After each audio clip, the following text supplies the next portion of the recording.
Fucking building. Can we get a cheer if you're graduating this week or have graduated? Can we get a cheer if you go to a university? Can we get a cheer if you're just here for the vibes? What a resounding cheer. I think we've got competition. And can we get a boo if you happen to be our current Prime Minister, Rishi Sunak? There he is. Okay, as it's been noted, Rishi Sunak has said that he's going to crack down on useless university degrees, and I think we should crack down on useless prime ministers. So, okay, so today we are doing this special in honour of the graduating students, and I thought, what better time to volunteer as an MC as someone who had to repeat their first year and is not graduating. I have a fun little game because no stand-up comedy night is complete without a game, and I'm going to need a volunteer from the audience that I'm not allowed to pick on for reasons, so I need an actual human volunteer who is willing to go through this. So, who wants to play a game with me? Please put your hand up. Yay. Would you like to okay, come up on the stage, please. Can I get your name, sir? Mike. Mike, nice to meet you. Okay, Mike, you're going to play a fun game with me called... Is it going to be fun? It's going to be fun for me, Mike. Oh, okay. Okay, so we're going to play. Which button is it, Tommy? That's fun. I wasn't supposed to be the butt of the joke. Oh. He's good. Thank you. Can you find this Mike guy? I'm glad you all like Mike. 5, 4, You're going 3. Oh. Oh dear. We are going to play Who Wants to Feel Really Awkward? Dun, dun, dun, dun, dun. We'll see. It was going to be you, but things have been changing this night. Do you want to swap roles? So, if you want. Okay, so we're going to have 2 questions, and for the first question, you are playing for... Oh fuck, I hope he doesn't hate me. It's for a pint of beer.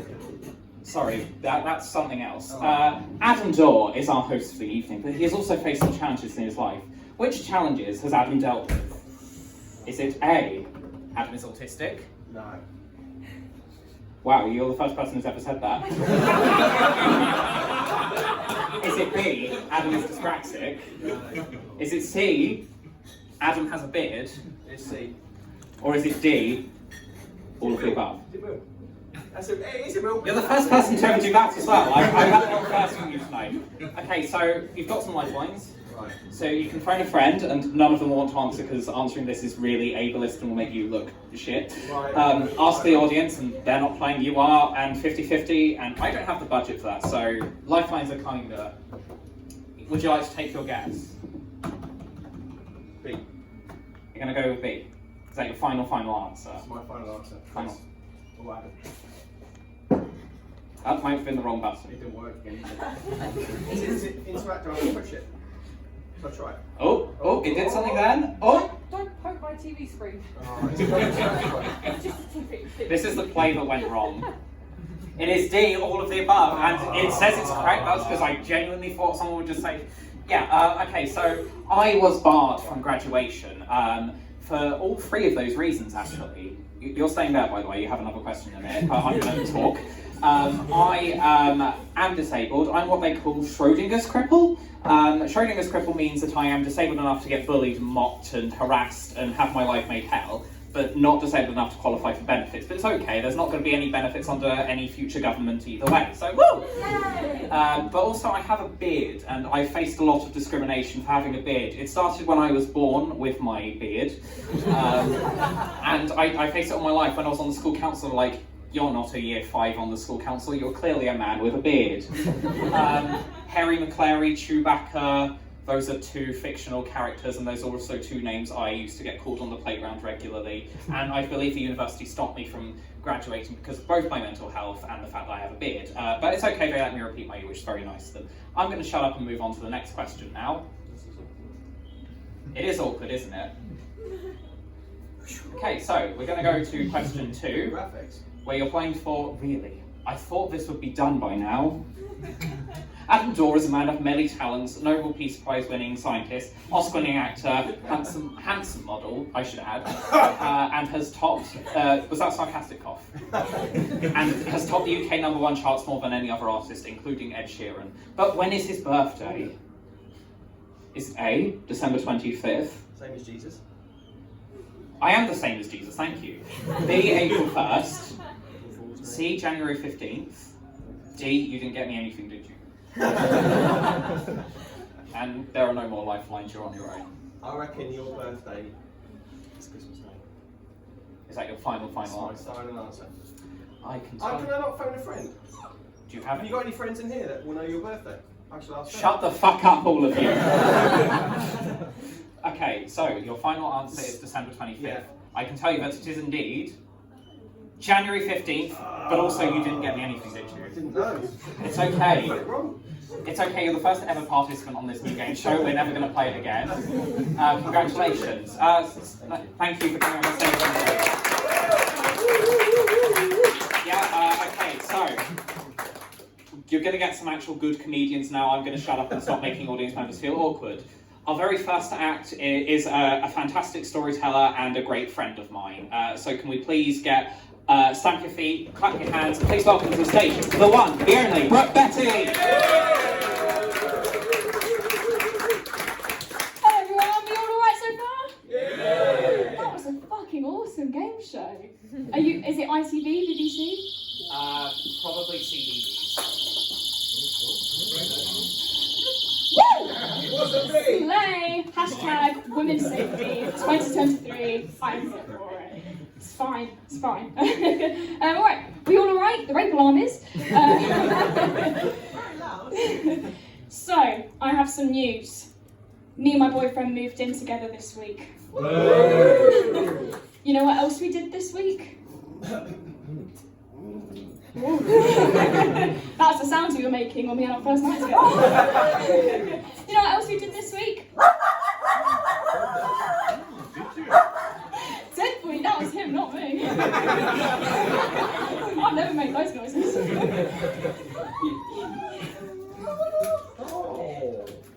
I just want to let the dog have the mic. Alright, you know what else we did this week? We got a fucking hamster. I know. In the space of 3 days, we moved in and we got a hamster. Prime ministers have had longer turnovers. So as our anniversary, we thought anniversary, moved together, got a pet. So much. So we decided to celebrate by going to Pets at Home to do our normal tradition of going in and humbling ourselves, remembering how good our lives are by looking at all the trapped little guinea pigs and rabbits, because we might be getting crippled by student debt, we might be worrying about our job security, but at least we can see the fucking sky. One of the hamsters, clearly the runt of the pack, had one red eye and one blue eye, was scratching away at the glass, trying to get out, had big teeth trying to cut away the cardboard, bite away at it, and we realised how ugly it was and we felt sorry for it. Kind of the same reason that we ended up together 4 years ago. So we went home to our little new rental, like insubordinate little subletting bitches, and we emailed our landlord to ask if we'd be allowed a hamster. Now, I cannot describe to you how embarrassing it is to email a man that you don't know, except for the fact that he owns the house that you live in, and ask if you're allowed to have a little pet. Funnily enough, he said yes. So one email later and a car ride later, we were in Pets at Home, getting our bank accounts ripped to absolute shit. In the car ride over, Aidan turned to me and he said, "Brooke, do you think we're being a little bit impulsive?" And I said, "No, not impulsive, just fast-paced." And then once we got there, Kerry was looking after us. She tried to convince us that we should get the biggest cage for our little hamster. I mean, so that we could be like humane owners and she'd have lots of space and a good, joyous life. The previous day, when we first met the hamster, saw the hamster, we didn't shake it by its little 3-paw hand. And when we saw the hamster the previous day, it was in a glass cage, literally the size of a shoebox, and yet he wanted the biggest cage that was coincidentally 45 quid. So either pets at home are really shit at looking after their animals, or Kerry works on commission and knows how to fucking get it. And by the time we were home, we genuinely felt like new parents leaving the hospital with a newborn. She didn't even have a name yet, but we knew she was ours. And thank God our flat wasn't far from the shop, because by the time that we'd got home, she'd completely chewed through her travel box. I mean, any longer, I would have had a second fuzzier gear stick. The first half hour of us moving in the hamster, it was quirky, it was fun. Oh my God, how random, we got a hamster, this is so cute. Within an hour, my uterus had kicked in. My parental urge was there, and I realised how terrifying it is to be a new parent. And this is on the exact level of being a parent, to no lesser extent. I completely understand what it's like to have a child now. Completely. Our hamster did a little bit of running around on the wheel, and then it came off and just kind of stopped for a bit. I was convinced it had broken an ankle. Do hamsters have ankles? I'm pretty sure they don't. Then she had a little bit of a nap, and within 5 minutes of her not moving and sleeping, I was convinced she was dead. That's right, I thought the hamster was fucking dead. That's how much of a parent I became in the space of an hour. It did feel pretty awesome to get a pet together. I know I called it like an ugly little cunt, and that was a bit mean, but I do actually love the hamster. That was just for comedic effect. Calling myself ugly, that's just me. We've just celebrated our 4-year anniversary. We're living together. We've got a baby, not a hamster, a baby. My boyfriend definitely sees the hamster as a baby, and I know that because when we tried to have sex that night, he said to me, "Does it feel weird having sex with the hamster right next door?" The weirdest part was that I actually agreed with him. And that's me. Thank you so much. Can we give it up for Brooke Bettey? That was a great act. I think I relate secondhand to that because my parents also called me an ugly little. I just want to say that there is another game that we're all playing tonight. It's not going to make you feel awkward. We're working with the University of Kent local pantry, and Brooke over there, who you have just seen perform, has all the donations. So please chip into the coffee pot here for your money. Please make a donation of food, and if you want, we're going to play a game. We're going to play a game where you're going to guess how much all the shit weighs, I think. Is that correct? Yeah, so you can come over and look, or I can tell you now, we've got mixed pepper rice. Ooh. Pasta and sauce, macaroni cheese flavour. Ooh. Golden veg. Rice. Moroccan medley couscous. Moroccan medley, very good. And lemon and coriander. So if you can guess the average weight of all 5 of these, come up and take a look if you want, but not at the back where it says... Guess, don't cheat. Don't cheat. Then you could be going home... No, don't go home with it. A free drink from the mooring.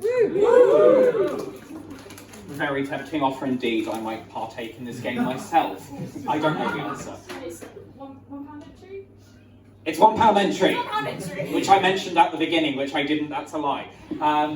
We have another act for you. I nearly said one more act. We have 3 more acts in the first half. This next act is a friend of mine, but they're also a rival of mine. You see, have you heard of the Musk-Zuckerberg fight? Well, we had a similar fight, and they knocked me out in Wii boxing because the nunchuck wasn't working on my end. But they're also better at PowerPoint than me. So can you please welcome to the stage the master of PowerPoint comedy, PowerPoint Tommy!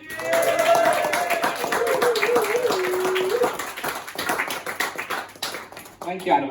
It was a very intense game of Wii boxing. I can attest to that. Look, guys, I'm not feeling very funny, I'll be honest. It's been a really tough week.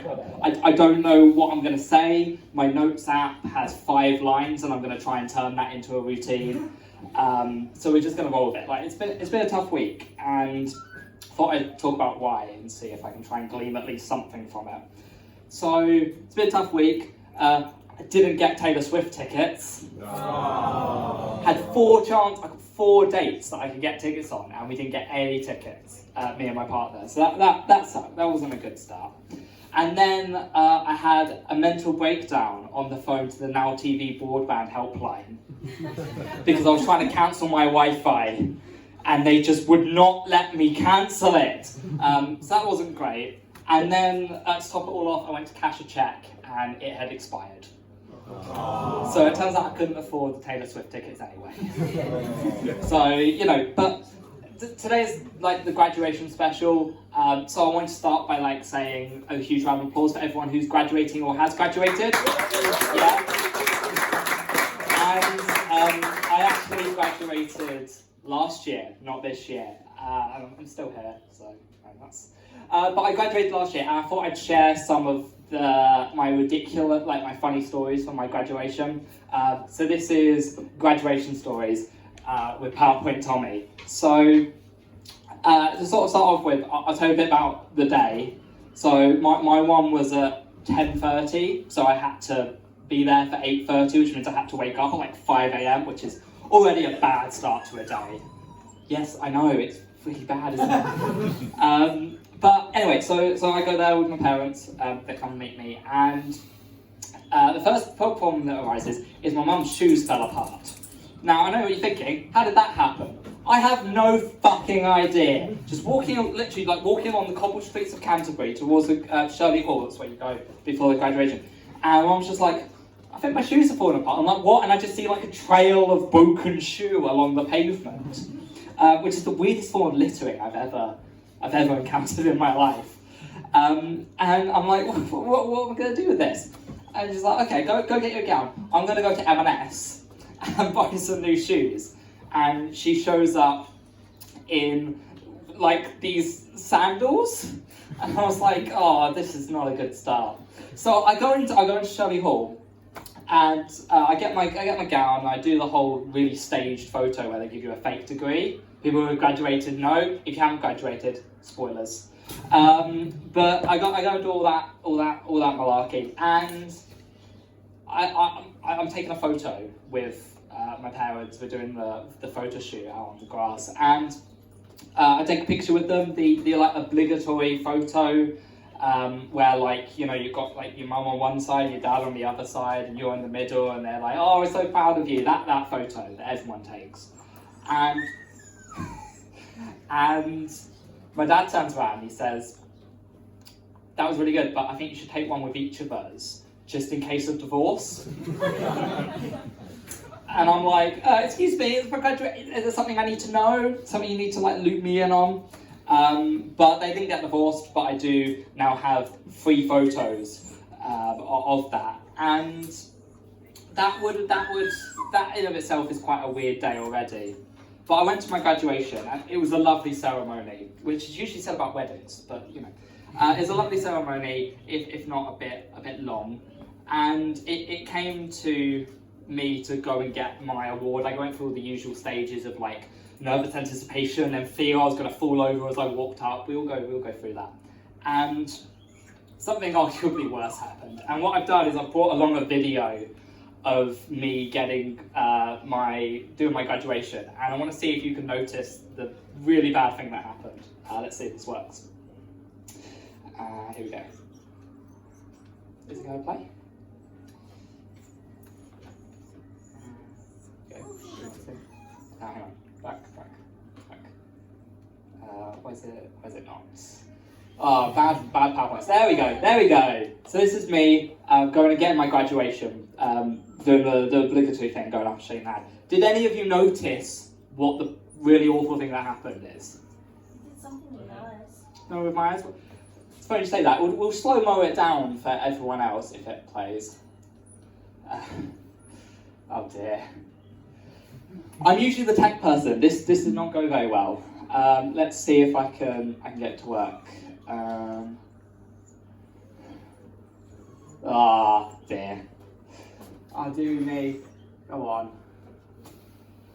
Okay, basically, I eye-rolled the fucking Chancellor of the university on camera. So, on camera, you have me go up, shake the hand, abysmal handshake, by the way, and then I turn to look away, and then I'll give like an eye roll and walk off.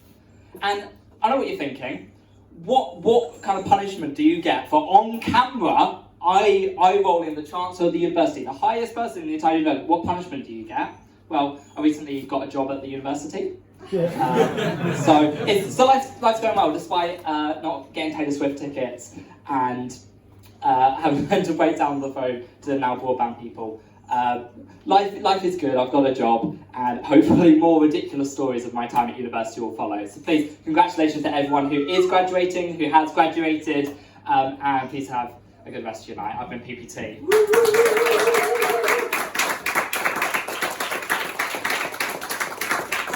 Give it up for PowerPoint Tommy. I forgot what I was going to say. Oh, divorce, that was it. I love divorce. I have a very fun story about divorce, actually. I figured out the reason why so many celebrities are getting divorced, and it all comes down to this one cow. And I'm not being misogynistic, I'm talking about an actual talking cow. So I had beef with this cow, that's not the punchline. This cow works for the Daily Mail, right? And it was a celebrity gossip reporter. So it works for the Daily Mail, so it's a Tory cow, it was a fucking Tory cow. And it was reporting on the celebrities, and it was making them get divorced. Remember Brangelina? The cow remembers Brangelina. But all of a sudden, the cow died. And everyone was really upset, even though they hated this cow before. And I was like, look, it's never good when anything dies, but seriously, are we really crying over split milk? That was better than I think the reception got. Is it really worth crying over split milk? That'll do. Our next act, he's just come back all the way from America, and in our friendship group, we like to refer to him as the main character because he goes on more adventures. That is either true, or me and the rest of my friends need to go out and touch some fucking grass. Please welcome to the stage, returning all the way from America, UKC Stand-Up legend, Roy Clarke.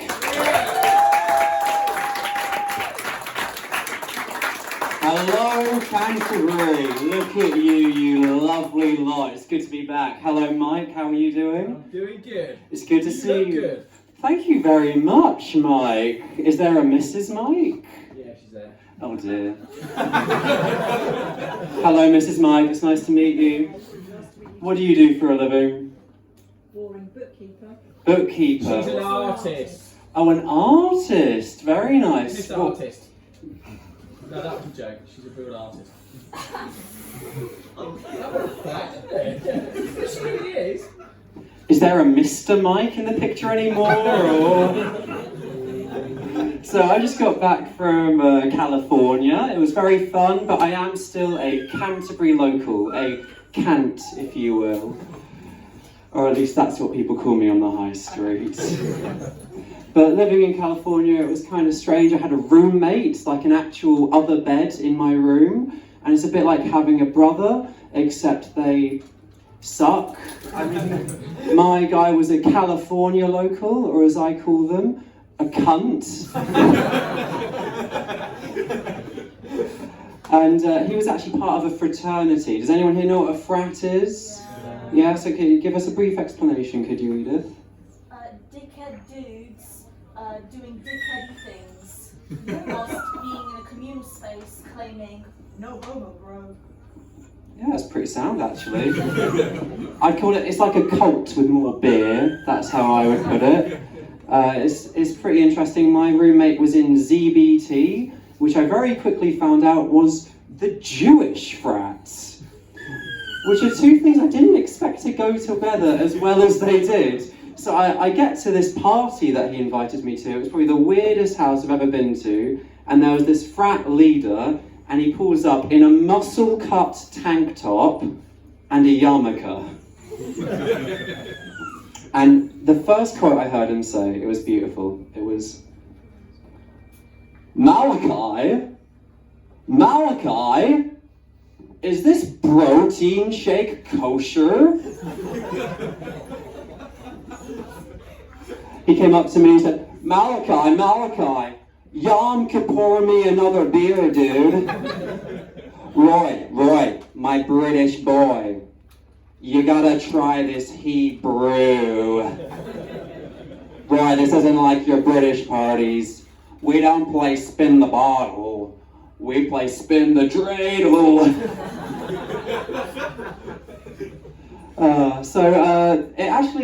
This party went for quite a while, and it eventually came out that I'm Latvian. Got any Latvians in? Oh. I'm a quarter Latvian. You're a quarter Latvian? I'm so sorry. Where is the Latvian in your family, Mike? My Latvia? grandfather was born in Vilnius. Vilnius? Yeah, it was part of Poland, it's part of Latvia now. Came over doing nothing about me, it's boring. It's really boring. You're far more entertaining than I could ever be. But yeah. Thank you very much, No, Mike. sorry. I've killed your flow now. No, it's alright. No, you're fine. It's just Poland isn't next to Latvia, so I don't know how that happened. Borders changed during the Second World War. Oh, I see. Anyway, so my mum's Latvia, and in England not many people have heard of Latvia really. We have one quarter Latvian in the house. But in America, fucking nobody has heard of Latvia, to the point where Malachi came up to me and said, "Dude, you're Latvian? Does that make you Latino?" Yeah, Latvia's not a very well-known country. To the point, you know Duolingo?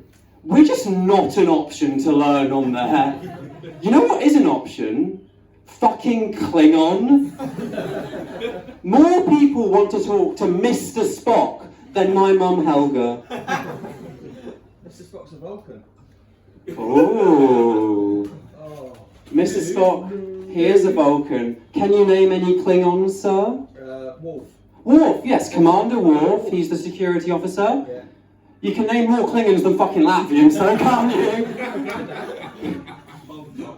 Oh dear. So, this party, it went on for quite a while. The problem with me in America is I am still 20. Legal age of alcohol in America is? 21. But there was a loophole. My birthday is the 1st of August. But because they do their dates the other way around, it looks like the 8th of January. Not once did I get called out on this. God bless the American education system. So I was actually getting quite hungry in America. I wanted a little slice of home. I wanted to get a sandwich press. And I eventually ended up going on Craigslist to find one. If anyone doesn't know how Craigslist works, it's kind of like eBay, but you have to go to a weirdo's house to get it. And you very quickly find out what kind of weirdo you've got. When I went in, I walked through the front door, and on the left, I see a book that says Church of Latter-day Saints. We end up talking about it, and he says, "Well, now, I used to build churches for the Church of Latter-day Saints." So he was from Georgia, for context. Not many people know Georgia. It's a very dry state. It's deserty. The gene pool is more of a gene puddle. The family tree is more of a family shrub. And it turns out he used to build these churches, so he was a former Mormon foreman. It only gets worse from here, Paul. And I asked him about his sandwich press, and he says, "Now, that there press is going to cost you around $25. And I said, "Well, I've only got 15 on me." "Well, I can't make that deal with you, I'm afraid." So it turns out, I couldn't afford a former Georgian Mormons for George Foreman. Fuck! I was so close, Adam. I was so close. Mrs. Mike, I'm sorry. I couldn't afford a former Georgian Mormon foreman's George Foreman. Fucking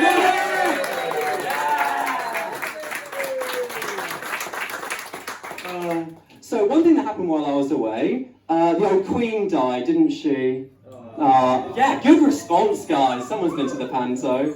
And people actually... People came up to me and they would be like, "Roy, are you okay? Is there anything I can do?" And I was like, I'm not sad that the Queen died.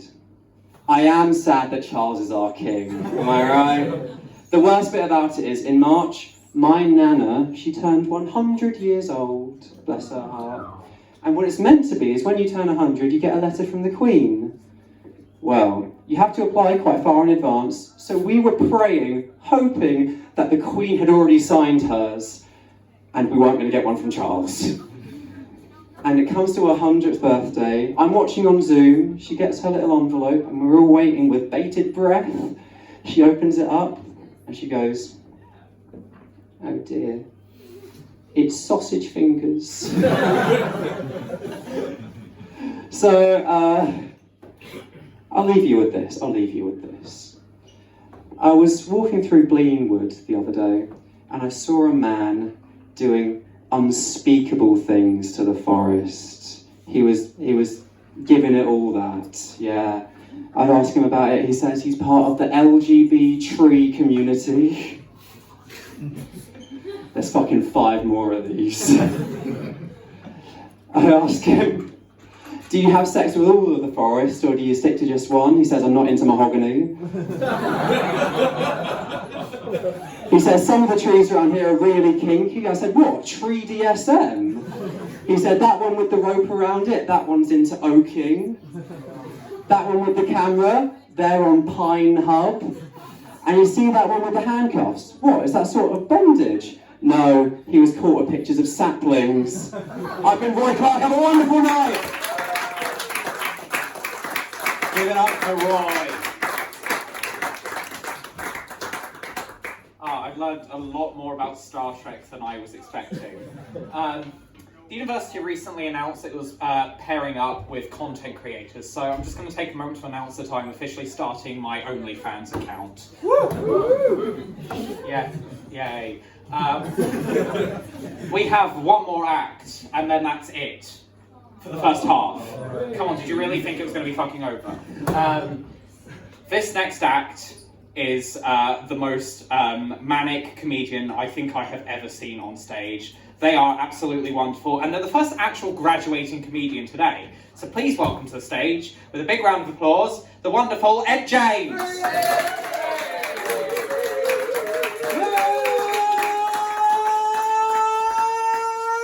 evening, everybody. How has your evening been? I didn't hear you. I'm going a little deaf. How has your evenings been? Hi, Dad. You enjoying yourself over there, Mr. Mike? Yes. Oh, that was your camera. Be careful with that. So yes, as you can see, I graduated yesterday. Congratulations! Yay! We love heckling here. But yeah, what is quite appropriate for me is how inappropriate it is, because absolutely none of my set today is going to be about my graduation. For you see, tomorrow I get the very, very interesting opportunity in that I actually get to vote.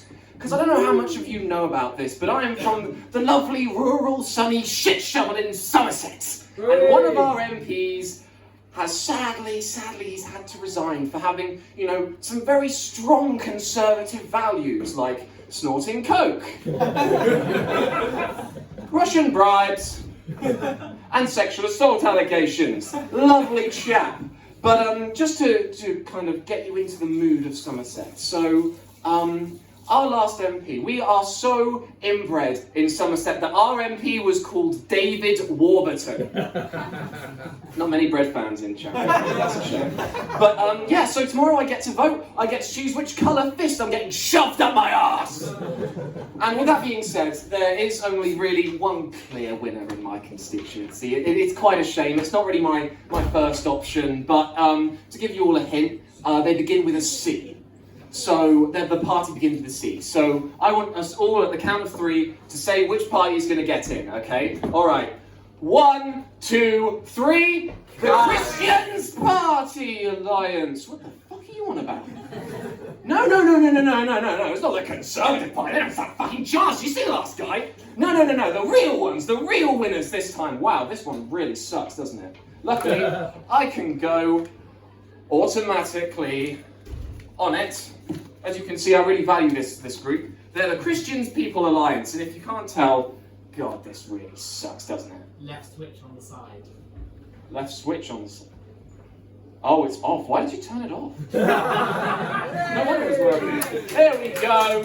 Good old Lorna Cork. And oh my God, I wouldn't trust these with my Tamagotchi. She looks like they just picked her out of the local spoons, to be honest. And this guy, I mean, I don't want him having moral education. God, let's see though, you know, they've got some, you know, very interesting policies, you know, all two of them.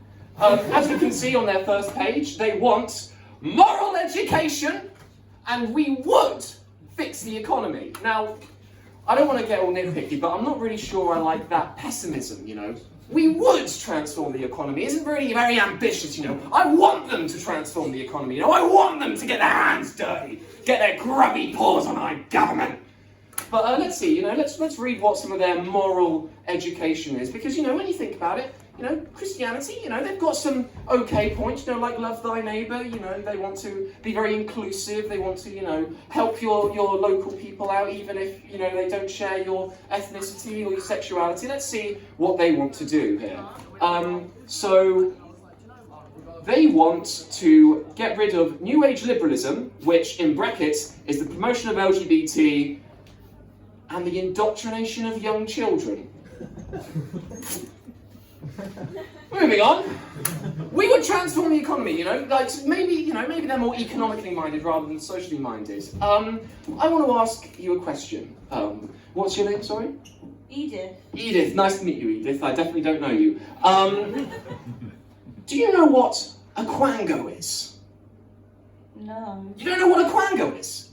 Well, clearly, they have a really, really bad stance on quango. It's like, oh my goodness me. So they think, right, these quangos, these evils, these devils, there's about £9 billion in the UK worth of quangos. That's crazy. You know, they want to set up this way to get rid of these awful, evil quangos. Do you want to know what they're going to do?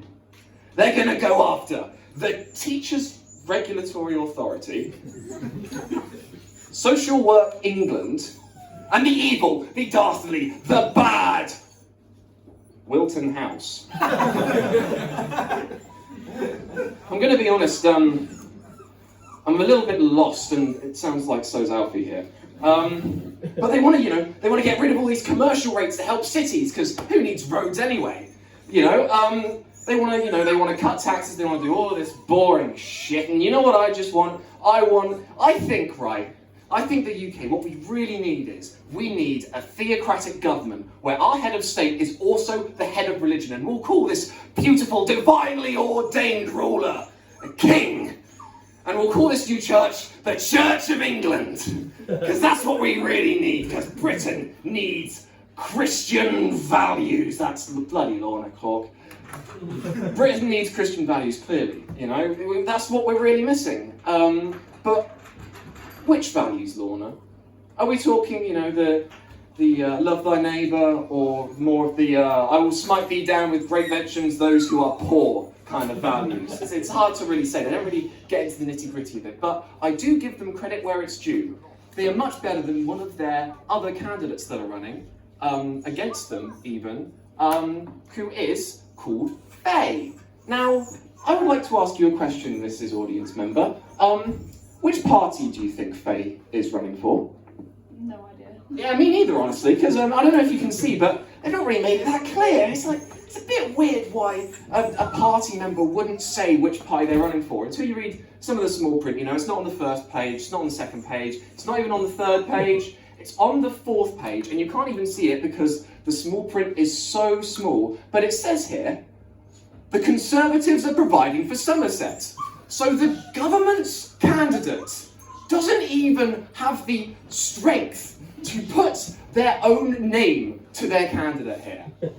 And I think I've got a lot of faith. But, you know, I'm not interested in this, you know, Labour versus Conservative, football versus rugby kind. I want to know, are you watching Oppenheimer or Barbie? Which one is it, Oppenheimer or Barbie? Oppenheimer first, then Barbie. Yes, we have a great answer. Give a round of applause to our president, our Lord President. Now, if there's one thing that I want you all to take away from this, it's Thank you very much, Canterbury. Fuck the Tories and vote for Brooke, President of the United States of England. Yes. All right, thank you very much and good night.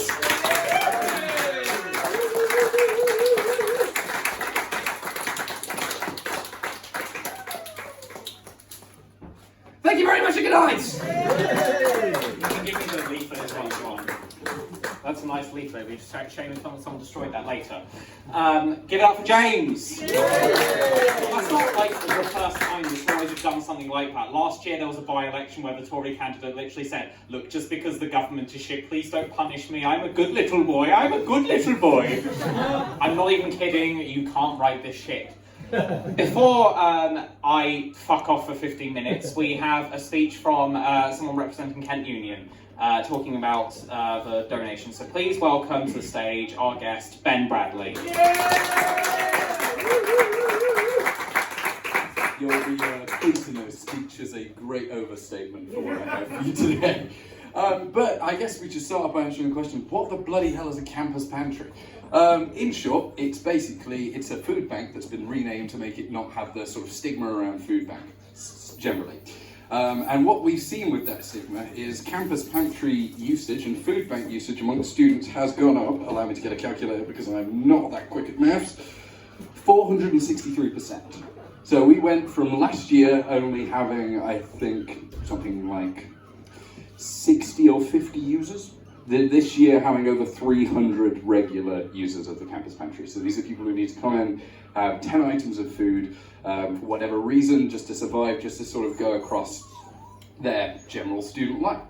The main reason behind this is a lot of different policies and a lot of different things. But for example, there's a lot of jokes about students being in debt, which, to be honest, is accurate, it's very fair. But more so than anything, the maintenance loans by the government, for example, have not rose to match inflation. Which means, unfortunately, basically the poorest of students, or the least economically, there's a word for that, I'm sorry, one beer was a mistake before coming up on stage.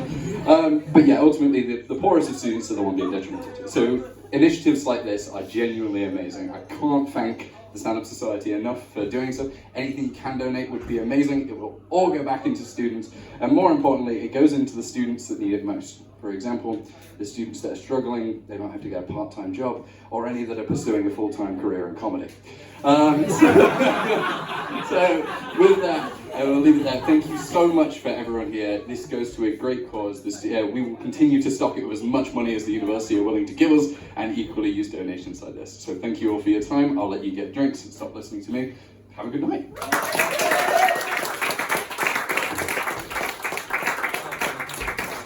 Thank you for both the beautiful speech and the mild roast in our general direction.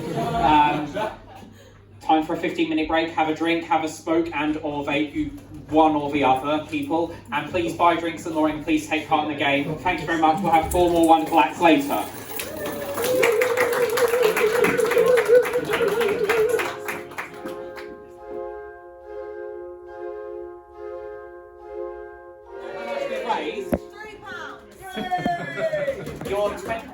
Very, very close. We raised £23.60. You want to know what this means? It's good because we're doing more than either the Conservatives or Labour are for people who need food banks. But we can do better than that. So let's please keep donating, keep doing awesome stuff. Yeah. How was everyone's break? Did you all have a drink? No. Did any of you have like a smoke? Anyone have a nice catch up with anyone over the phone or in person? Did any of you write a 3,000-word grueling essay? So it was a very unproductive break for most of you. Cool. I was doing some pondering on my break, and I was answering the greatest question of our modern era, which is, have you noticed how certain people have very misleading names? I mean, some people have like great names that indicate who they are, like Ivan the Terrible. Not a nice bloke. But then you've got other people who have incredibly misleading names, like Rude Ralph from Horrid Henry.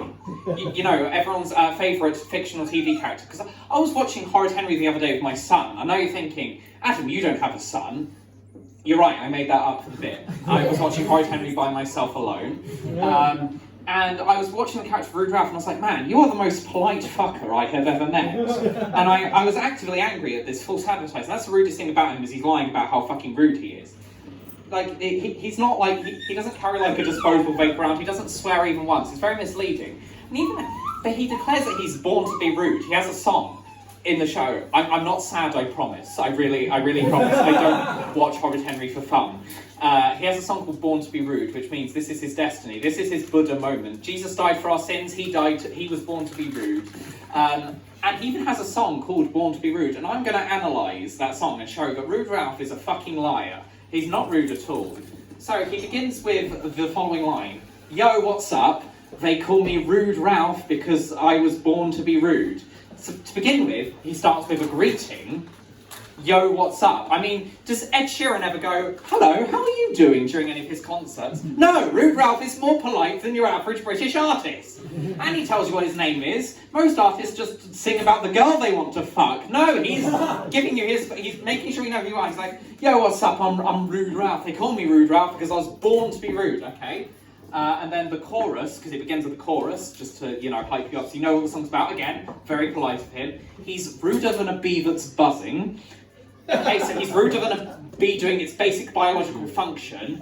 How dare you humans breathe? How fucking dare you? How, you madmen. So, yeah, rude. Apparently bees doing their natural instincts is rude. And then he's ruder than your auntie's cousin. Now, I don't even know who my auntie's cousin is. I'm sure she's a lovely lady. So that's very much dependent on who your auntie's cousin is. I am analysing this way too deep, I'm aware. I'm only going to do this for a tiny bit more. And then his next line is ruder than mouse and goat. Again, not known for their rudeness. They are animals. They fart a lot, but animals don't know basic etiquette. I am overanalyzing this to shit. And then he's ruder than a Henry thank you note. Now that is pretty rude. However, if you have to debase yourself, you have to say, oh, my friend, right, yeah, he's really rude. Yeah, you don't have much confidence in your own rudeness, do you, Rude Ralph, or should I say regular Ralph? Oh, there's some Rude Ralph fans in the room. Sorry to offend your icon. And then he has a little bit where he's like, so I'm walking down, I'm not actually going to sing it, because I'm... Sing it. No. No, I'm not fucking doing it. So he goes, so I'm walking down the street, no guesses who I meet. My old mate Henry, he's with his mum and dad. Okay, so he's introducing us to his friend, he calls him a mate, so he's clearly got affection. Not very fucking rude, is it, Ralph? And then he goes, so I do no more, I start to snore, because that's how I'm rude. Now, it might seem rude that you snore on the sight of your best friends and their parents. It could also mean you're a fucking narcoleptic and need to see a doctor. So you're not rude, you just have a serious fucking medical condition. So to conclude my essay of the first part of the Rude Ralph Born to be Rude song, children's TV show character Rude Ralph would be mildly annoying in Victorian England, and that is about it. Okay, so I'm glad I've shared my scientific findings in the room. I should really do a master's in this. It's graduation week. Woo! Are you ready for our next act? Yeah. Now, this next act, it's her first time ever performing at a UKC Stand-Up gig, and her second time ever performing stand-up, because we love giving new opportunities to members, so it's my absolute pleasure to please introduce the next act. So can you stamp your feet, clap your hands, and please welcome to the stage our next act, Edith!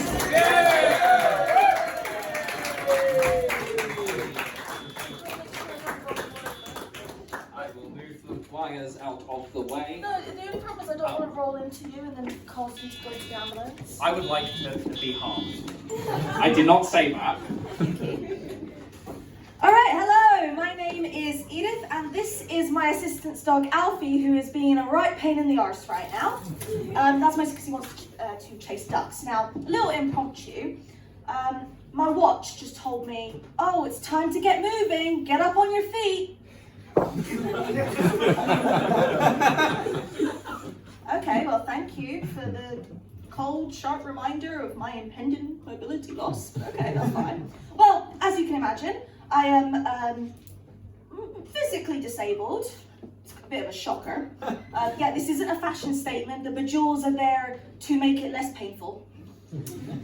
So, I'm autistic, I am multi-disabled, I'm also ADHD. And that means if I say anything that's socially inappropriate, you have to accept it, because if you don't, you're ableist. And Alfie's gonna hate you, and we don't want that, do we? No. Now, one of the lovely disabilities that I have is IBS. Give me a woo if anyone's got IBS. Thank you. That was the most shocking revelation. I am so glad that everyone has good gut health. Oh my goodness. Most of the time most of the time people are like, yes, I do have IBS. Yes, I do. Well, as someone with IBS, I tend to experience life in a whole different way. So, for example, when I have a IBS flare-up, well, to be honest, I'm gluten intolerant. No, I'm gluten allergic. Sorry, I'm being a little bit intolerant of myself there. But I'm gluten allergic, which means I can't have gluten, or else my asshole is possessed by a tractor. So, if you ever see something go, no, it's not a plane, it's not a bird, it's my asshole after gluten. Now, on the topic of my asshole, most people have heard the typical thing that people with disabilities are told. Oh, you know, bless your heart, I will pray for you. Oh, Jesus may heal you. Oh, may Jesus heal you, yada, yada, yada. But never in my life have I ever been on the shitter, having my heart pour out of my asshole, and heard someone call out, Jesus will heal you, don't worry, you'll be okay. Why not? I'd rather Jesus heals my asshole than my fucking legs. Well, the most of me, my entire body. Now, enough about my asshole for now. But we will be talking about assholes. So I've tried Tinder, and if anyone's ever attempted Tinder, then yes, I know, Alfie, it's really distressing. Anyone who knows Tinder knows that it is atrocious for even an able-bodied person. Now, as a disabled person, you will get the best pickup lines. You'll go, once I'm done with you, you'll be needing that stick. You'll be needing that chair. I've got a stick you can grab. No, I'm sorry. It's kind of hard for me to grab anything that is so microscopic. But I can give it a try, you know, give you some pity, like you're trying to get back to me. But my funniest situation that's happened is I had some guy when I was a bit younger, not too young, that's weird. When I was younger, and he went, oh, well, I've got an action figure you can play with. Me being autistic, I sat there and wholeheartedly went, oh, what kind? I was expecting Marvel, I was expecting, you know, maybe is it an Armstrong? Is that what they're called? I can't remember. No, it was his penis. Yes, that spit take was indeed necessary. Now, importantly, has anyone here ever dealt with a narcissist? Give me a woo. Woo! Brilliant. If you haven't, then I've got something to tell you. It might be you. It's fine. Well, I'm very fortunate that the narcissist that was in my life was one of my parents. Yay. And to be honest, narcissists have a way of trying to get them to hate everybody. You know, they want you to be hated by everyone, by those you love. Thank you, Alfie. But they want you to be, you know, to feel horrible. And my mother's attempt wasn't the typical, oh, you know, she said something nasty, she left this undone, she did this, she's that. No, it was to proceed to tell my father, Edith is not actually disabled. She's been convinced by a cult into thinking she is. I'm sorry, but I don't think that any disabled person, especially in fucking wheelchairs, wants to go out on a field, butt-ass naked, singing around a campfire and singing rituals, not getting healed, no, giving us the disabilities. So instead of like, you shall be healed, it's, you shall be permanently disabled. You shall have your rest of your life's difficulties. Who does that? Who honestly says that? And the fact that my father turned to me and went, can I just check what your disabilities are? Dude, I'm not in a cult. And if I was in a cult, I don't think it would be this. Like, yes, I've been groomed in the past, but not by them. My mother had the audacity to say, the organisation convinced her. And do you know who the organisation is? Alfie's Assistance Dog Organisation. Yeah, thank you for that. Thank you. You're anxious. That's It's okay, don't worry, so am I. Yes, thank you. But an organisation did not convince me I'm disabled. No. On the contrary, I wish a cult had convinced me I was able-bodied. Could you imagine telling them, yes, you can go and climb a mountain, and me turning around and going, can I just go to the Odeon? That's too much to ask. Maybe, maybe a little bit that, a little bit this. But yeah, so basically, as you can imagine, as an autistic and multi-disabled person, I've had a lot of, please, be quiet, sir. You are being very difficult right now. And these poor people, they need to heckle me more. Come on. I want to be heckled, not by you. Could you imagine? You bring your support person, and they're the ones who heckle me. Well, I'm expecting you guys to heckle me, not my own dog. No, that's ridiculous. But yes, as a whole, being disabled has... Would you like the microphone? Okay, so clearly... Oh, this is what it is. You want the attention. Well, give it up for Alfie. Come on, you've got their attention. Say something. Say something. Okay, that's his amount. But my last thing that I want to do is I want to try something that I haven't done in ever. I want to do something that is going to shock and amaze all of you. Now, I want everybody here to chant organisation, organisation. Come on. Organisation, organisation, organisation, organisation. Turns out the cult is real. No, actually, I'm an ambulatory wheelchair user, which means I do have function in my legs, they just don't work very well. So if you ever see me out dancing and partying, just know the next day I'm not going to get out of bed. So, is it worth it? I don't know. But I've been Edith, this has been Alfie, and I'm wheelie autistic. You want to say something? Every time I give him the microphone, he shuts up. That's the opposite way of how that's meant to go. That wasn't very funny, Adam. Give it up for Edith.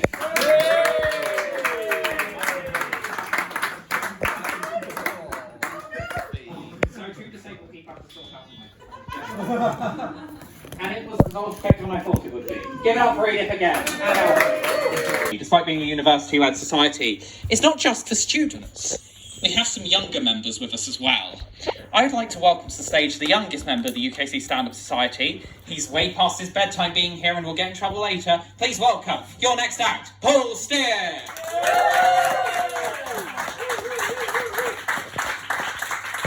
Good evening, everyone. I'm from the Somerset Christian Society. I'm sure some of you have realised that I am about 30 years older than all the other acts. Only 30. Thank you, Daniel. I don't want anyone to worry, though. Sorry, that's my fault.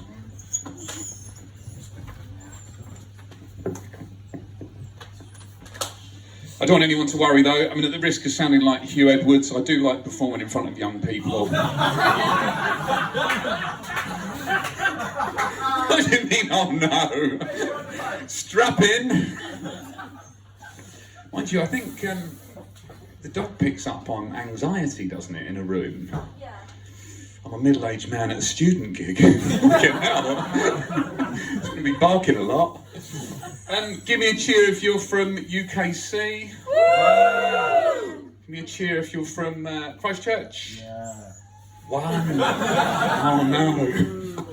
Why is there so much animosity between the two universities? I'm not sure. I don't know. I mean, as I understand it, correct me if I'm wrong, coming here as a student and choosing Christchurch University, it's a bit like visiting Canterbury as a tourist and only looking round Wincheap. I mean, I don't know, is that...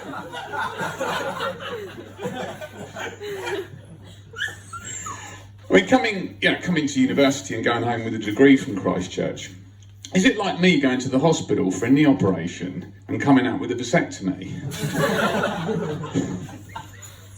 But I don't understand, Hayden, I'm sorry, I don't understand the rivalry. But I'm going to talk a little bit about, having kids and being married, and I know you guys are way away from that, but some of you will be in relationships, some of you have just moved in together and had a baby hamster. So in a way, this is like a glimpse into your future. Oh God. Because it's not easy, is it, Mike, getting older? It's not easy getting older. How old are you, Mike? 51. 51, we're the same age. Whoa. Whoa, virtually exactly. Good. July the 6th, I was 51. I'm older than you. Oh, yeah. Wait, it shows. Thanks, mate. I thought we were friends. But it's, Michael backed me up on this. It's not easy getting older, and half the problem is you compare yourself to other men in the public eye, similar age. And Mike, do you know Tom Cruise is 60? 60? He's 60. Still flying jet planes through the eye of a needle. The other day I hit a bollard in Lidl's.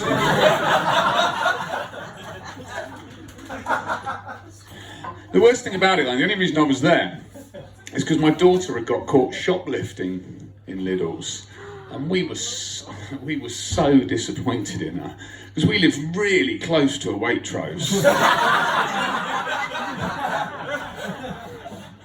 Well, I know you can't always find what you want in there, but she got caught stealing sweets, lipstick, and a kayak.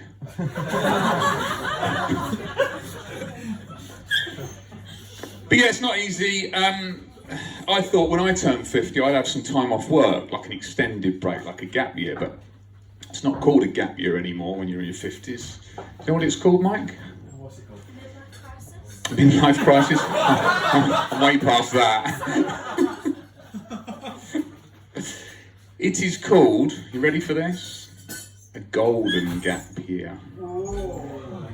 It's pathetic. I think it's pathetic. It just sounds like the distance I missed the toilet by.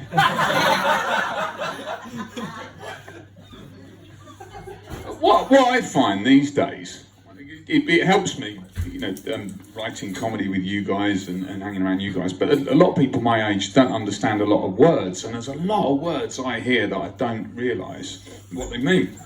I had to look up the other day, dacrophilia. I don't know if anyone knows what it is. It was a sexual preference that means you're turned on by seeing your partner crying or upset. It's horrible, isn't it? To think there's people out there that get turned on by seeing their loved ones in floods of tears. Anyway, I thought I'd give it a go.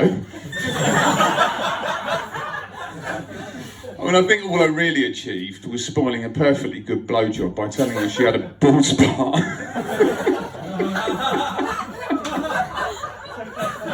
The joke gets worse every time I rewrite it, doesn't it? But I think it's important to keep your sex life exciting, isn't it, when you've been together a long time? How many years you two been together? Long time. 23. Married 23 and longer. I'm not as 30 plus. 30 plus. Did you really? I did, yeah. We've been together a lot longer than me and my wife, but we, I think it's important to keep things exciting, isn't it? So, this isn't a sex advice line, Mike. But the other day, it doesn't always work for me, because the other day I said to my wife, I've been a naughty boy. I think you should really punish me. No. She went off and cancelled Sky Sports. Not very nice, is it?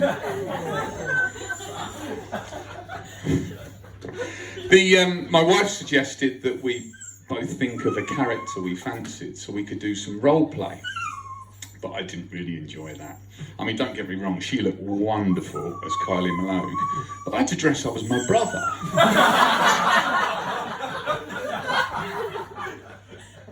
Very fair. And what other advice have I been given over the years? I've had some new advice recently. Yeah, some hippie friends. It was some hippie friends of ours said that they've been together about 40 years, and they put it down to something called Naked Sundays.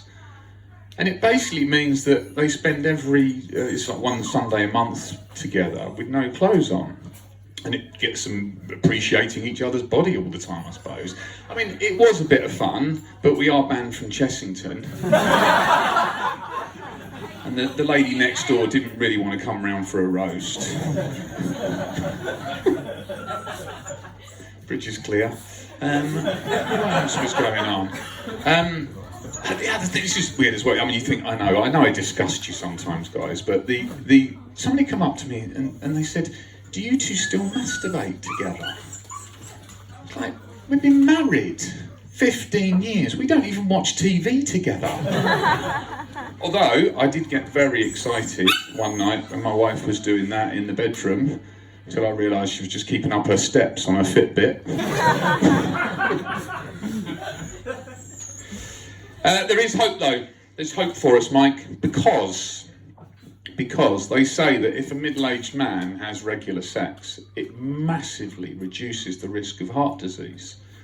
But the problem I've got, and what I don't understand, is me and my wife have a regular, healthy sex life, but my cholesterol and blood sugar levels have gone through the roof. And the only thing I can think is that I'm putting far too much Nutella on her tits. It's probably a good job I don't eat Kit Kat. What else are we going to talk about? Yeah, I mean, you two have been, so you said 23 years. It was married 23. It was my 15th wedding anniversary not that long ago. Thank you very much. Very happily married. The only problem, and I don't know whether you two find this, is that people have started asking me for like the secrets of a long-term relationship. And I don't know what to tell them. I haven't got a clue really. I suppose it's common sense. Like, be a good listener. Be prepared to compromise. Don't fuck the babysitter. Great advice from me, because it's my wife's dad. And he didn't really approve of the wedding anyway, without me popping him in a gimp mask. Just bite down nice and hard on the orange there, Barry. Or can I now call you Daddy? What else can we talk about? Kids. Yeah, you obviously, we know you got one. One. Any other children? Yeah, so it's, you know, having kids, I'm sure some of you guys might have talked about whether you're going to have kids. Obviously, you've got a hamster. But, you know, there are really special moments, aren't there, that you'll never forget, like when they first walk, and when they learn to ride a bike, and the first time your teenage daughter looks at you and calls you a bellend. Special memories. I think that Easter and Christmas and things went like the tooth fairy, things like that, and keeping the belief in things is difficult. I mean, I think the hardest is Easter. I don't know about you when James was little, but the amount of times I spent crawling around the hallway, putting down white flower footprints of rabbit prints and things like that. I mean, when I was your age, it was a very different evening if I was on all fours covered in white powder. Christmas is difficult too, mainly because of the school Christmas fairs, because they always pick the dad to play Santa that looks the most like a pedo. I mean, I knew we'd got there too early because he was still blowing the ink dry on his DBS check. And my son overheard, obviously, one of the women in the queue, because he said, "Daddy, what's a nonce?" But don't worry, I took my way out of it. I said, "It's a type of elf." And I thought that was dealt with until we got called into nursery the next day, when he refused to be in the nativity play, so they wouldn't let him play the chief nonce. The caretaker overheard the end of that conversation and handed in his resignation. I'll leave that one with you. I don't know about you, Mike, but I don't watch a lot of TV anymore. Not really interested in TV, especially not reality TV. Not since Matt Hancock was in the jungle. I mean, what did we think of that, everyone? Tosser, exactly. He is. It was so inappropriate given what he'd done. I mean, what are they planning next? Boris Johnson on Would I Lie to You? Rishi Sunak on Who Wants to Be a Millionaire? Liz Truss on Pointless? I'll just finish with a thought that I think that the royal family should be on TV more. I mean, I think Harry would like a go on Wife Swap. Meghan Markle on Who Do You Think You Are? I'm pretty sure Prince Andrew has said in the past that he'd like to come on Loose Women. That's me done. I did write a joke about 5 minutes ago. Do you want to hear it? Yeah. I don't know if it's any good. It'll probably make you wince. But I've been playing touch rugby. Didn't go well when the parents realised I wasn't an under-9 boy. Might be something in that. It's always a treat to come down here. Enjoy the rest of your evening, and I'll see you again soon. Give it up for Paul. I always love watching Paul do comedy. One of the reasons I love watching Paul do comedy is because, one, he's very funny, but the other reason is he reminds me that the role of welfare officer, which I am, is necessary. It was a wonderful set. Our next act, I love this guy because he's got me many a gig, so he's a bit of a hero to me. However, if people don't like comedy, he's the guy you have to blame. Can we get a big stamping of the feet, clapping of the hands for the wonderful, the one, the only, he's Daniel Lambert.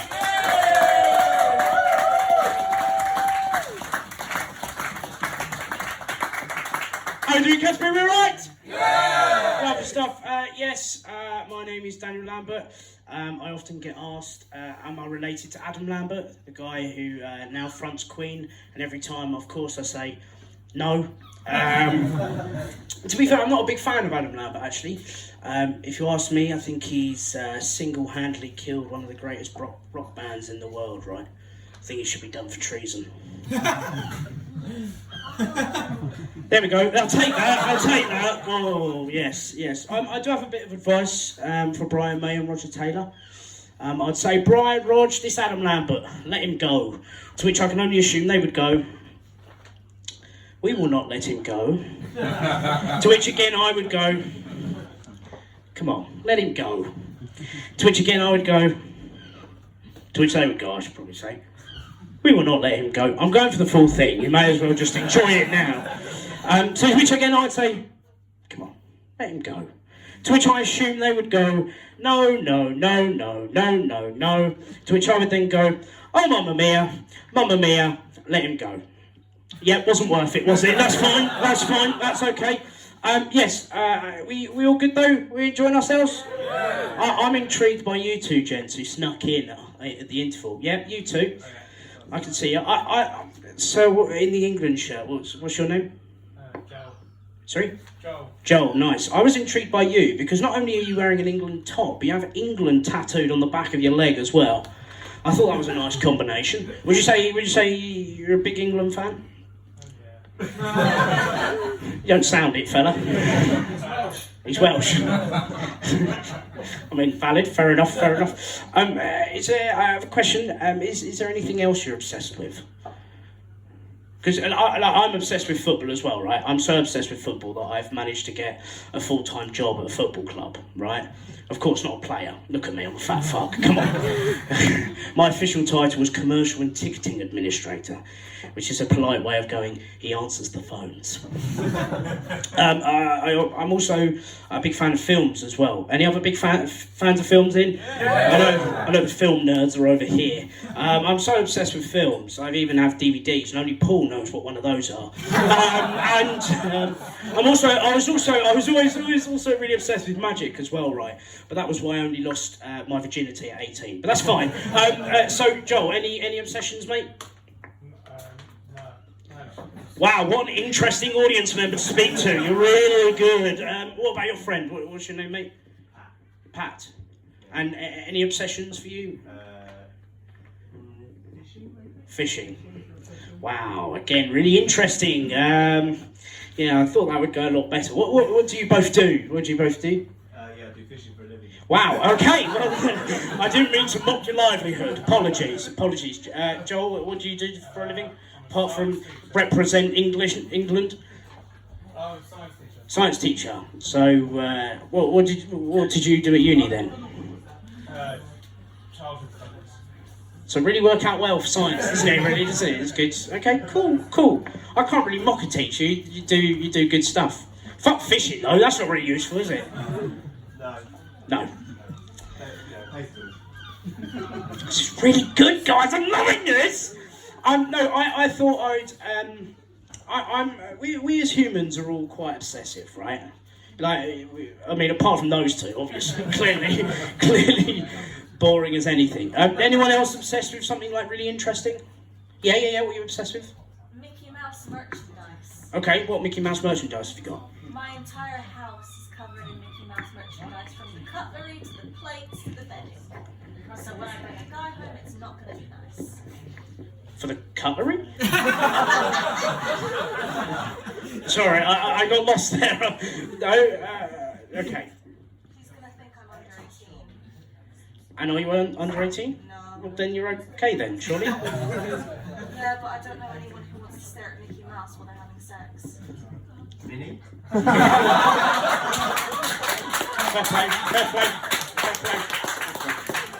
play. So I had a really big think about some of the like stranger things that I'm obsessed with, right? But also to like the degree of my obsessedness with them. First one is Claudia Winkleman's Fringe. I'm so obsessed with Claudia Winkleman's Fringe that if I was Voldemort and I was able to have the ability to keep Horcruxes, I would kill Tess Daly. Because let's be honest, Tess Daly's fucking useless, right? Clearly a room of Tess Daly fans. Oh god. So yeah, I'd kill Tess Daly and then use Claudia Winkleman's Fringe as a Horcrux. Because I think that thing is indestructible, right? Okay, just me. That's fine. Shopping trolleys? Yeah. Okay. Hot Wheels. I thought this one was quite ironic because I can't drive, 21. So, a bit of a weird one. Haribo rhubarb and custard splats. Do we remember those? Yeah. No. Wow, your childhoods must have sucked. Does anyone remember those? Yeah. 50p from the offing, right? Banging sweet, no? Very good. Okay, well that's... This is really going well, isn't it? It's really going... Jack Black. I think that's a given. I was so obsessed with Jack Black, I had a picture of his arse on my wall for when I was growing up. I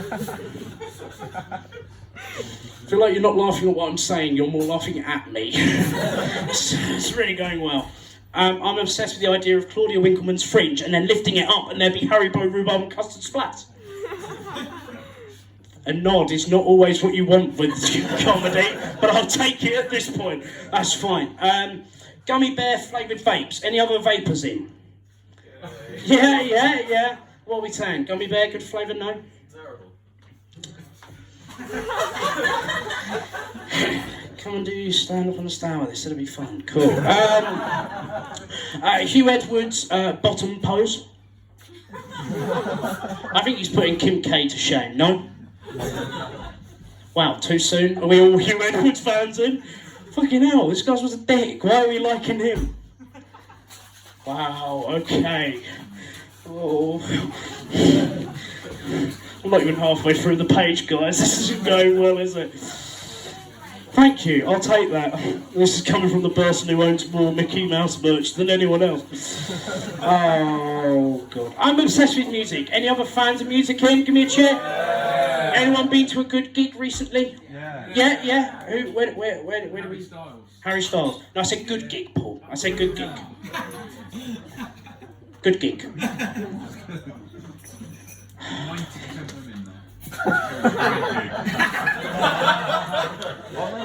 Happily married man, Paul. Happily married man.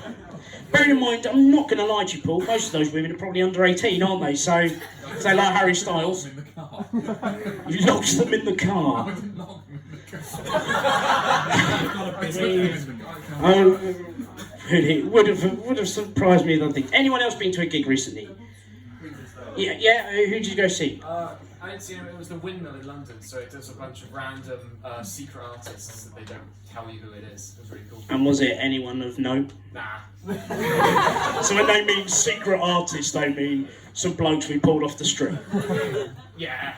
And how much did you pay for that? Oh, it was actually free. Yeah, there you go. There we go. What's that? Yeah, what, Foo Fighters a couple of years ago, and they just kept on going about their new album, and they wouldn't play like Ruby, Ruby, Ruby. Like just play some tiny tunes. yeah, They wouldn't that's play not that their song song. until Yeah. they bought like the freaking new album. And did you buy the new album? Fuck no. Well, then it... So what was the point of going then, I suppose?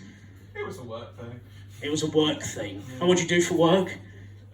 It's a festival gig, so it's just like putting up tents all day. So unemployed.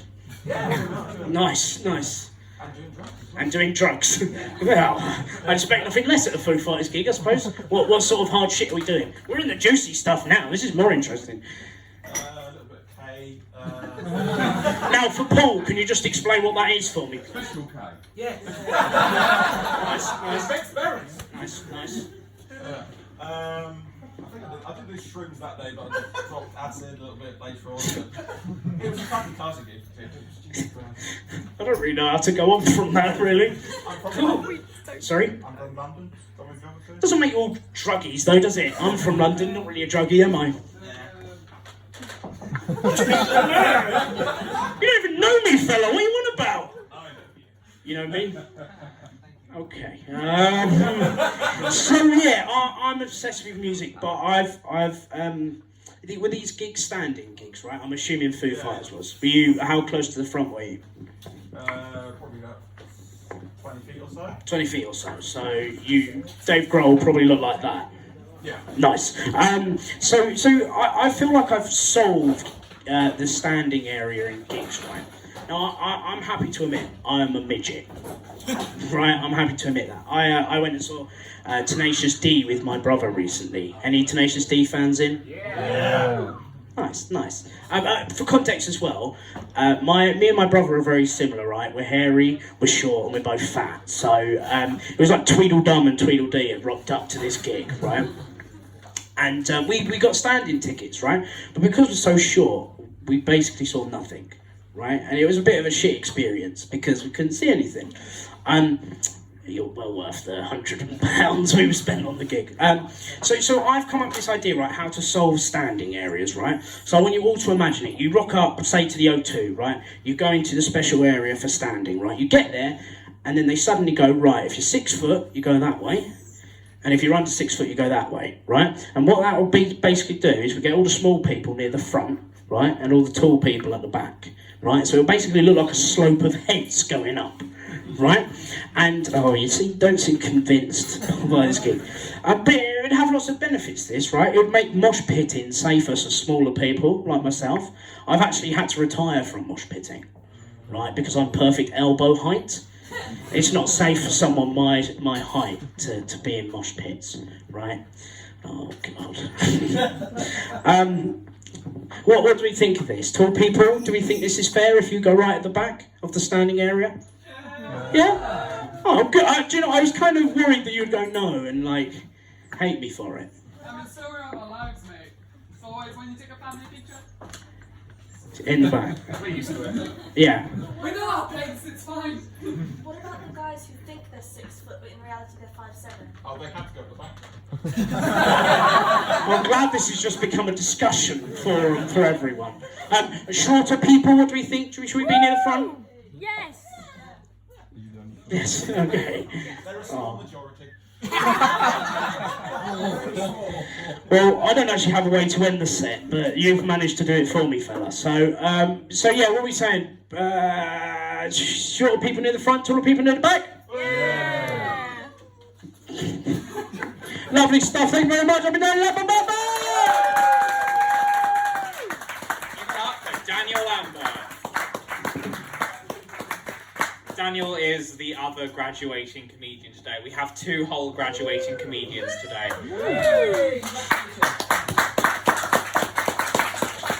Yeah, but because I'm the protagonist of life, I need to take things back to me. I'm now worried about my own impending graduation, because, you see, I'm a joint honours student. If you meet me out the back, I can roll you one. It's taking some of you a while.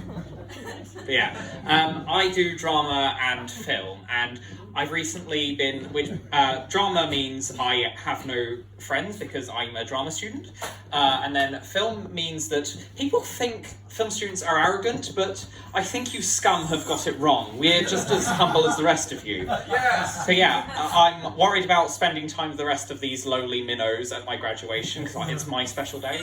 Sorry, that was just my film student mentality. I'm very pleased that our next act is also a film student. He's coming back all the way from the Korea for the first time to form Stand-Up Society for a while. Our last act this evening, so please give it up. Hands and feet stomping, Niall!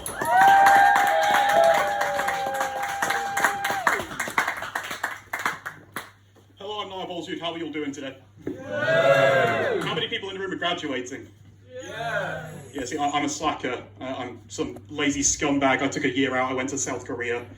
Yeah, so I'm not graduating for another year. I'm taking it too slow. What an absolute arsehole I am. But anyway, I've been in Korea for a year. It's good to be back, though. You know, how's the Queen doing? Is she all right? I think Roy said something about her. What was that? What was that again, Roy? No, he said something about the Queen. Is she? She's all good? Oh, devastating. Anyway, so I do like it here. I do like it in the UK. It was nice being in Korea, but you know, I like it in the UK. I like it in Canterbury, but I fucking hate Kettering. Anyone ever been to Kettering? No. If you've never been to Kettering, right, don't bother. Right, you might have heard of it if you know the comedian James Acaster. My mum used to babysit him. Now that's not a joke, right? That's just me trying to look cool in front of the other comedians. Right? Has it worked? Do I look cool? Yes. Okay, I'll accept that. There's whatever. Yeah. But Kettering fucking sucks, right? But we do have a few claims to fame, right? We have the best pork pies in the world. It's objectively true, right, Dan? Yeah, see, Dan is like the voice of reason in this group. They are the best in the world, and if you disagree, fuck off, right? We have 9 Costas. I hate Costa. If you like Costa, Kettering is the place to go, right? It's the home of Costa. But we also have an MP, right? He's been in power for 18 years. No one likes the cunt.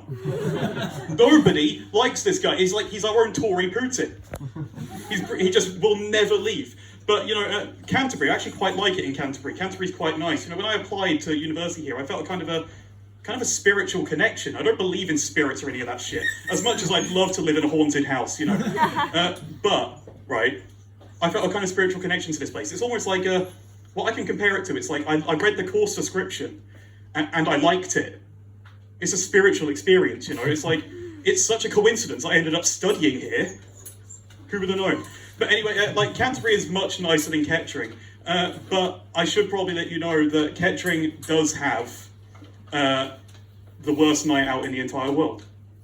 Now, I can confirm that because I've been on many nights out in Canterbury. You know, I've had a great time on nights out in Canterbury, even if I am dying by the end of it, if I remember anything. But at Kettering, right, I go for one night out, one single night out, right? I deal with an ableist bouncer, I have a breakdown, and then a guy steals my drink. Now look, ableism, I can deal with. Like, ableism is like, I'm autistic, it's normal for me, which is an unfortunate truth.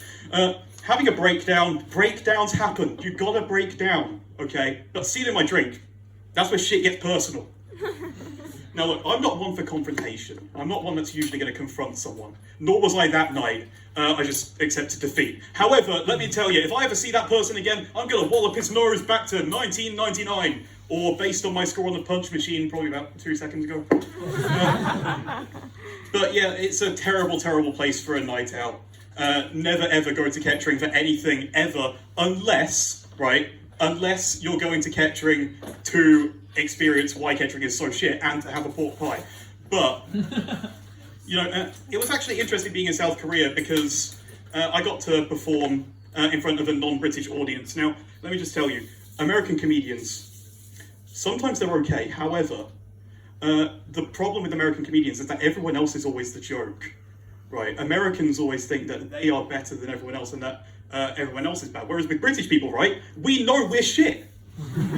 It's phenomenal. But you know, I know I made the right decision coming to Kent, right? Because I went from Kettering to Kent to Korea, so I've been kinetically kiting K-towns. You know, expanding my knowledge, experiencing this kaleidoscope of life. I fucked that up, but can I have sympathy applause, please? Thank you so much. You should have denied me that. That was a pathetic ask. But anyway, so I know I made the right decision coming here because when I was performing back home in Kettering, like when I was younger, I'd never done stand-up in front of people. I only had to perform in front of pigeons in my attic, and my collection of pigeons is growing slowly. Like, I know most of them are dead now, but they're still there. But as much as I do like performing in front of people, I do long for the day that I'll see them in the front row again, like choking up worms as a sign of support. We don't actually have a front row here, don't we? We have a front clump. Yeah. How are you all doing today? I'm just going to pretend I don't know you. Yeah, you all having a good night? Yeah, yeah, you're having a good time. You see, audience interaction, right? Yeah, I don't do audience interaction. That's as much communication as you're going to get from me when it comes to audience interaction. It's hard for autistic people like me because, right, conversation is hard for me anyway because I spend more time trying to think about how I'm portraying myself than I am on the conversation itself. But when it comes to audience interaction with comedy, I've already told you all I'm autistic, so I don't have to worry about people knowing that. But the problem is trying to pretend that I care. So I don't really want to know where you work. I don't really want to know your name. I don't care about that. Not that I don't care about you. You know, I care that you're all entertained. But are you entertained? Probably not, based on how it's going. But I do care that you're autistic because if you're not autistic, the conversation is going to be a lot of breathing, a lot of awkward eye contact, a lot of mm-hms. But if you are autistic, everyone else is going to be sick of me. Everyone else is going to be, yeah, okay, you can stop talking about Evil Dead 2 now. That's enough. All right, that did not go as well as I hoped, but thank you very much.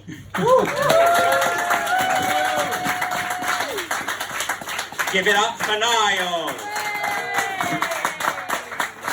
I'm really sad it's the end of the evening, but don't go just yet, because we have a few more things to just talk about quickly. Brooke and Aidan, has anyone else made donations to the... No, we've had no more donations, so that's still a really good number. You know what? Fuck it. Have a 20. Way! Give it up for Adam! I'm also taking donations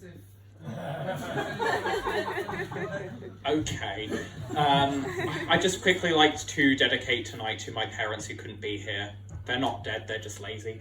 But before we round up, let's give it up for our 8 wonderful acts. So, in the order they performed in, because that's how I like to do things, give it up for Brooke. So we get a round of applause for Tommy. We get a round of applause for Roy. We get a round of applause for James. To Ben. Then we get a round of applause to Edith. We get a round of applause for Paul. We get a round of applause for Daniel. And we get a round of applause for Niall. Thanks very much. I've been Adam Stour. You've been excellent. Those are 2 people at the door. They weren't important. Thank you.